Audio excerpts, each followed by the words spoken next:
Hi అండి, welcome back to my channel.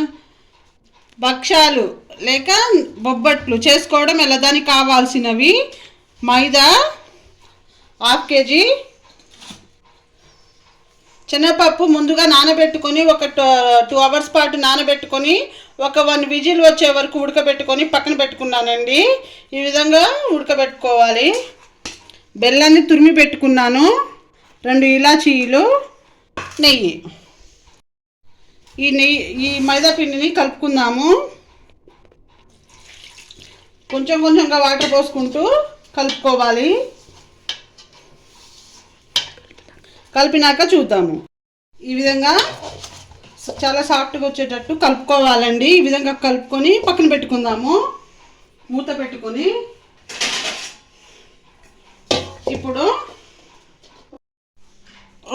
ఇప్పుడు శనగపప్పుని ఒక మిక్సీ గిన్నె తీసుకొని మిక్సీ పట్టుకోవాలి. అందులో మిక్సీ పట్టాక చూద్దాము. ఈ విధంగా మిక్సీ పట్టుకొని పక్కన పెట్టుకోవాలి. మనము కలుపుకున్న పిండి కూడా మైదా సాఫ్ట్గా అయిందండి. ఇప్పుడు ఒక కవర్ తీసుకొని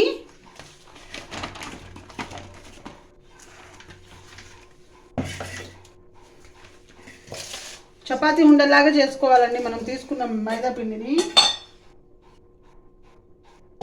నెయ్యి ఇష్టం లేకపోతే నూనెతో అయినా చేసుకోవచ్చు, కాకపోతే నెయ్యితోనే బాగుంటుంది.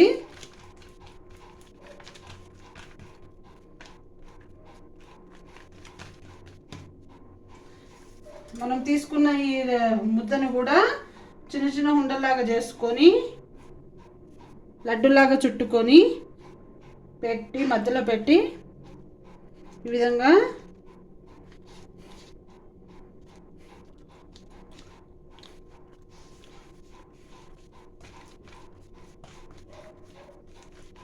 చపాతీలాగా ఎంత వీలుంటే అంత పలచగా చేసుకోవాలి.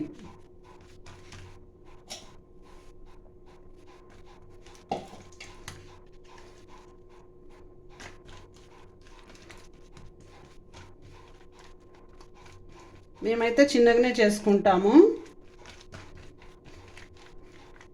ఈ చపాతీ ఒత్తుకునే లోపు, మనము భక్షాలు ఒత్తుకునే లోపు స్టవ్ వెలిగించి ఒక పెంక పెట్టుకున్నానండి.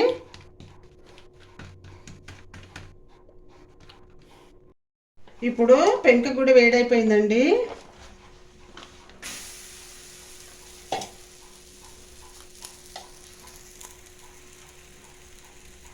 మా పాపకైతే చాలా ఇష్టం అండి. తెలంగాణ సైడ్లో అయితే ఉగాదికి కంపల్సరీ చేసుకుంటారండి.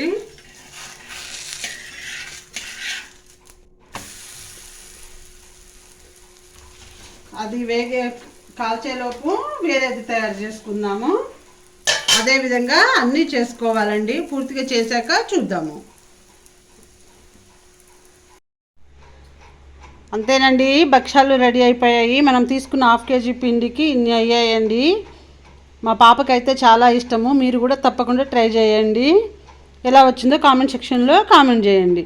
అంతేనండి, మా వీడియో కనుక మీకు నచ్చినట్లయితే లైక్ చేయండి, షేర్ చేయండి, సబ్స్క్రైబ్ చేసుకోండి.